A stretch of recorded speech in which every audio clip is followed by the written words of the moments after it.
नमस्कार दोस्तों, स्वागत है आप सबका। टाटा स्टील के बारे में बात करेंगे, जहां पे इस शेयर के रिगार्डिंग एक बड़ा अपडेट निकल के आया है।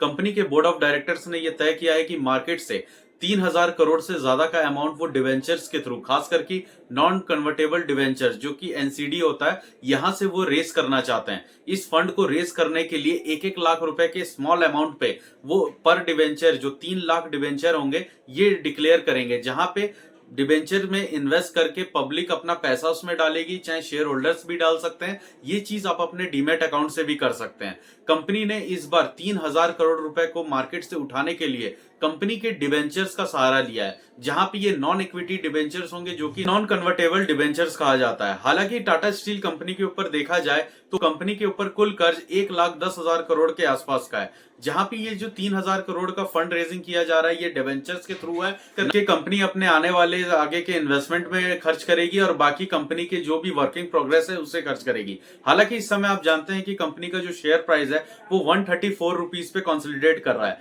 जहां पे 125 से लेके 135 तक का ये लेवल काफी दिनों से सपोर्ट पे बना हुआ है। जहां पे मार्केट की अपनी जो गिरी हुई स्थिति है, जहां पे मार्केट काफी ज्यादा सर्वाइव कर रहा है, वहीं पे इस शेयर के बारे में बात करें तो ये अपने ऑल टाइम हाई 185 रुपीज से अभी डिस्काउंट पे 134 रुपीज पे ट्रेड कर रहा है। तो एक साल के अंदर अंदर इस शेयर में 5% की गिरावट आई है।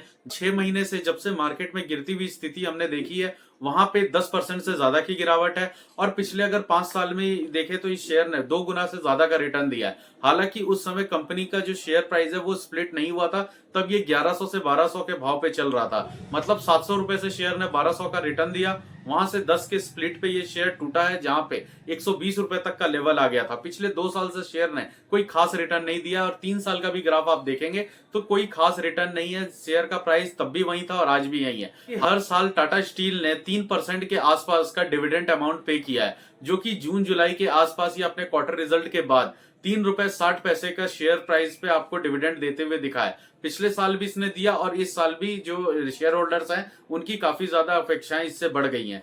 अब टाटा स्टील्स के बाकी डिटेल पे हम बात करें तो पी रेशियो जो है इसका, प्राइस टू अर्निंग, वो 61 का चल रहा है, जो कि अभी भी काफी महंगा है। जबकि मार्केट में इतनी ज्यादा बुरी गिरावट आ चुकी है, शेयर प्राइस में भी गिरावट है लेकिन उतनी ज्यादा नहीं है, तब भी ये जिस प्राइस पे अभी कंसोलिडेट कर रहा है, ट्रेड कर रहा है, और स्टील सेक्टर पे होने वाले जो भी बदलाव हैं उसके वजह से जो शेयर प्राइस की मूवमेंट है वो काफी ज्यादा फ्लक्चुएट करती है। तो यहाँ पे भी शेयर प्राइस इस समय अपने पी के हिसाब से महंगा है, और वो महंगा इसलिए भी है क्योंकि इसका जो पी वैल्यू था वो 50 से नीचे आ चुका था। लेकिन इस बार के क्वार्टर 3 रिजल्ट में जब कंपनी ने 295 करोड़ का ही प्रॉफिट दिखाया, जो कि पिछले साल से 30 से 40% काफी ज्यादा डाउन है, और अपने पिछले एक साल में प्रॉफिट लगातार डिक्लाइन भी कर रहा है, क्योंकि स्टील प्राइसेस और जो ग्लोबल डिमांड है और जो ग्लोबल प्राइसेस का फ्लक्चुएशन है, बाकी की जो ग्लोबल जो आपका ट्रेड वॉर है उसके चक्कर में स्टील पे ज्यादा हैम्पर हो रहा है। तो यहाँ पे पिछले एक साल में जो रेवेन्यू लगातार इसका गिरा है 58,000 करोड़ पर क्वार्टर के रेवेन्यू से, जो अब 53,000 करोड़ तक आ चुका है, और जो इसके प्रॉफिट्स भी नीचे गिरे हैं, इसके वजह से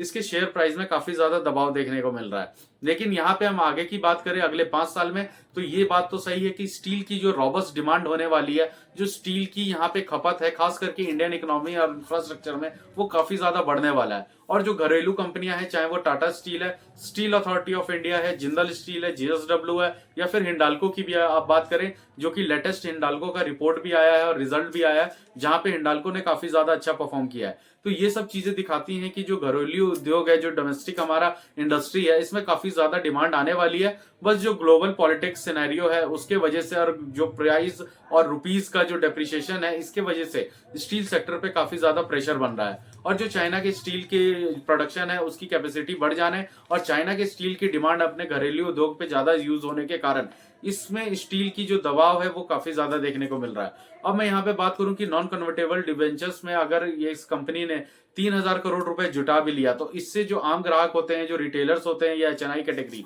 जिस किसी को भी इसमें अप्लाई करना है वो अपने डीमेट अकाउंट से तो कर ही सकता है। लेकिन इसमें अप्लाई करने के क्या खास होते हैं, कंपनी नॉन कन्वर्टेबल डिवेंचर्स क्यों निकालती है? देखिए क्या है कि अगर टाटा स्टील लोन इतने ही अमाउंट का किसी पर्टिकुलर बैंक से लेगी तो उसे 14%, 15% या हो सकता है कि जो एसेट्स वैल्यू वो गिरवी रखे उसके उसके हिसाब पे 17 से 18% तक का भी इन्हें ब्याज वापस करना पड़े, जो कि काफी ज्यादा महंगा हो जाता है। और एनसीडी में, मतलब जो नॉन कन्वर्टेबल डिवेंचर है जो टाटा स्टील लेके आ रही है, यहाँ पे ग्राहक को वो 10 से 11% तक का इंटरेस्ट दे सकती है, क्योंकि ये एफडी से ज्यादा रिटर्न देने वाले डिवेंचर्स होते हैं। हालांकि आप डिवेंचर्स को एज अ बॉन्ड की तरह भी लेके चलते हैं, बॉन्ड और डिवेंचर्स में काफी ज्यादा सिमिलैरिटीज होती है। डिवेंचर तभी कोई लेता है जब उसे एफडी से ज्यादा रिटर्न चाहिए होता है, मार्केट से कम रिस्क चाहिए होता है, और शेयर प्राइस में जैसे कि इसका इक्विटी से कोई लेना देना नहीं होता है। 3,000 करोड़ इतनी बड़ी कंपनी के लिए कोई खास बड़ी अमाउंट तो नहीं है, लेकिन जिस तरीके से टाटा स्टील के पिछले 2-3 क्वार्टर में परफॉर्मेंस थोड़ी सी दबे हुए आए हैं। हालांकि आप एक चीज देखेंगे, चाहे वो टाटा स्टील हो, स्टील अथॉरिटी ऑफ इंडिया हो,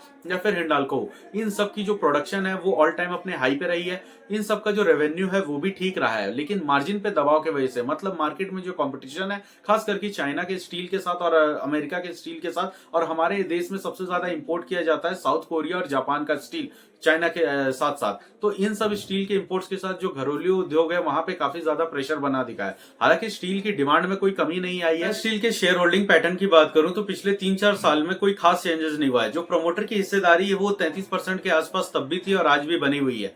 अगर मैं म्यूचुअल फंड्स की बात करूं तो म्यूचुअल फंड ने भी यहाँ 11% का स्टेक बना के रखा है, और एफआईज जो कि काफी ज्यादा इंपॉर्टेंट हो जाते हैं पिछले खास करके 6 महीनों के हिसाब से, जहां एफआईज काफी ज्यादा सेल कर रहे हैं, तो आप एफआईज का डाटा देखेंगे वो 19.4% का है, जो कि 19.74% तक का होता था, यानी कि बहुत ही कम बिकवाली हुई है एफआईज की तरफ से। लेकिन जितना एफआईज ने बेचा है उससे ज्यादा का अगर आप डोमेस्टिक इंस्टीट्यूशन में देखेंगे तो वो 11% से बढ़ के 12% हो चुका है। तो यहाँ पे डोमेस्टिक इंस्टीट्यूशंस और जो हमारे म्यूचुअल फंड्स है, इन्होंने दोनों ने मिलकर 2-2.5% से ज्यादा का स्टेक अपना बढ़ाया है, जहां पे एफआईज ने मुश्किल से 0.80% का जो स्टेक है वो कम किया है। तो एफआईज यहाँ पे बिकवाली करते हुए दिखे हैं, वो तो पूरे मार्केट में 6 महीने से हमने देखा ही है, लेकिन यहाँ पे डोमेस्टिक इंस्टीट्यूशंस और म्यूचुअल फंड इन दोनों ने टाटा स्टील में अपना स्टेक बढ़ाया है। और रिटेलर की पार्टिसिपेंट है वो 24% की है, जो कि पहले 25% की हुआ करती थी। मतलब रिटेलर्स ने भी 1% का यहाँ स्टेक कम किया है, क्योंकि मार्केट की जो स्थिति है पिछले 6 महीने से गिरी रही है इस कारण से। तो ओवरऑल देखा जाए तो टाटा स्टील में जो पोजीशन है शेयर होल्डिंग की वो काफी ज्यादा अच्छी है।